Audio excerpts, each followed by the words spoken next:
a black mamba. Send him to a trauma unit with Kobe fade away in school a student. What's going on, ladies and gentlemen? It is another video by the Armchair Analyst, and today is a NBA Sunday, talking about the NBA playoff picture so far as of December 15th, 2018. So in the Eastern Conference, Toronto is the 1 seed at 23-8.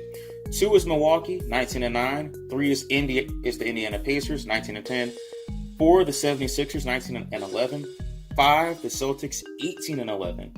6 Detroit, 14-13. 7 is Charlotte at 14-15. I kind of stumbled over my words a little bit. And Orlando sits at the 8th seed at 14-15, holding down the last playoff spot in the Eastern Conference, just ahead of the Miami Heat. Out west, the Denver Nuggets sit at 19-9, tied for first with the Golden State Warriors, who sit at 20-10. Oklahoma City is third at 18-10. The Lakers are fourth at 18-11. The 5th seed, the Clippers, 17-12. 6 Dallas, 15-12. 7 Memphis, 16-13. And 8 is Portland at 11-14. So that is your NBA playoff picture so far. And as I look at the records, as I look at the teams, there's one startling thing that is showing itself so far this year. Nobody can win on the road.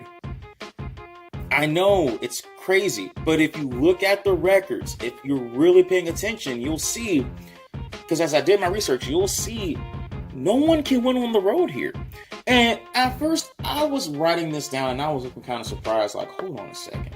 There is no way these teams are playing this bad on the road. But they are. Golden State, Oklahoma City, the LA Lakers, the Denver Nuggets, the Clippers, the Mavs, the Grizzlies, the Trailblazers all have average to either very terrible records on the road. Out east, it's the same situation except for one team. And that one team is the Toronto Raptors. The Milwaukee Bucks, 6-6 on the road. The Pacers, 9-6 on the road. Philly, 5-8 on the road. Boston, 9-8. Detroit, 4-7. Charlotte, 4-8. Orlando, 6-7. All on the road. And I'm thinking to myself, why?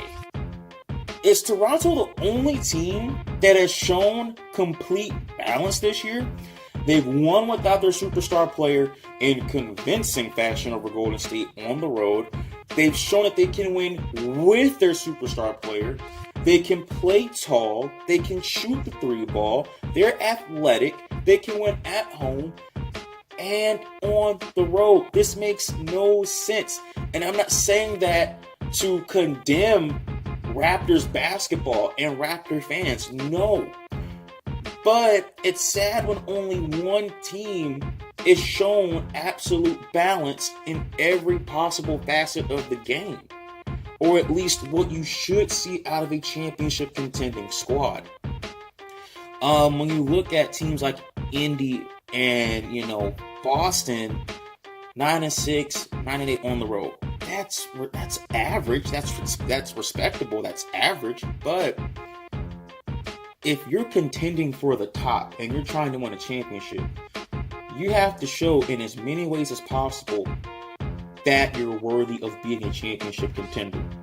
There are pretenders and there are contenders for a reason. And to be a contender, you have to show in every facet of the game, or at least in as many facets of the game, you can do what you're supposed to do. Golden State, people hated them shooting threes, and everyone thought all they do is shoot threes. That's all they do. No, they play great defense. They play great at home. They play great on the road. They know when to turn. They know when to crank it into 5th gear and blow teams out the water. This Golden State team looks entirely different, and they have more star power, but they lose depth. But Golden State is the only team recently that we can think of. They've added star power, you lose depth, but yet you're still keeping the squad together, It's not like the Karl Malone, Gary Payton, Kobe, and Shaq Lakers. It's not like, the LeBron, D. Wade, Bosh Miami Heat. Because they had to lose a lot of depth.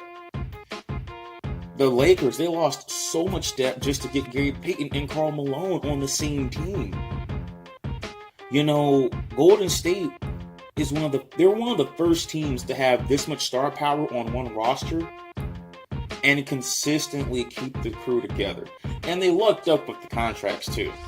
When Klay Thompson's contract ends this year, Draymond's ends in 2020. Kevin Durant, he's on a player option, a 2-year player option, which means he could leave at the end of this season. And Curry signed a 5-year supermax. So they kind of lucked up with timing. But still, it's very rare to see this much star power together on one team. And I purposely didn't include DeMarcus Cousins. And I think you're starting to quickly see the end of Golden State with this star power. I'm not saying the dominance of Golden State will end, but the star power is definitely going away at the end of this season. I think Kevin Durant's gone. I think Draymond is staying. I think Klay is staying. And I think Curry, he's there all the way up until 5-year contract, so about 2023, 2024 roughly. But if Kevin Durant stays, people are forgetting that gives them more incentive to re-sign DeMarcus Cousins based on how this season plays out. But I don't think he'll stay either. Regardless, this shows that there are cracks in the armor. There are cracks in the kingdom. There are cracks with this Warrior team. Because you would expect them to have a better record than what they do now. And for it to be so bad, to be so average at 8-7, says a lot. To lose the way you did against Toronto without Kawhi Leonard says a lot. But it's the regular season, so I need to pump the brakes. It's the regular season, so we can just sort of mellow out. But the regular season does help define who you are as a playoff team. And for Toronto to show that they're the only team anywhere of the 16 eligible teams to make it to the playoffs, that they have balance in every single end, in every single possible way, says a lot to me about this Raptors team and what Kawhi Leonard has done for the city of Toronto. So that's all I have today, guys. That was your NBA playoff picture. So once again, in the East, in this order, 1-8, Toronto, Milwaukee, Philly, Boston, Detroit, Charlotte, Orlando. Out West, 1-8, Denver, Golden State tied for first, Oklahoma City, the Lakers, Clippers, Mavs, Grizzlies, and Portland Trail Blazers. So that's all I have today. I'll talk to you a little bit later.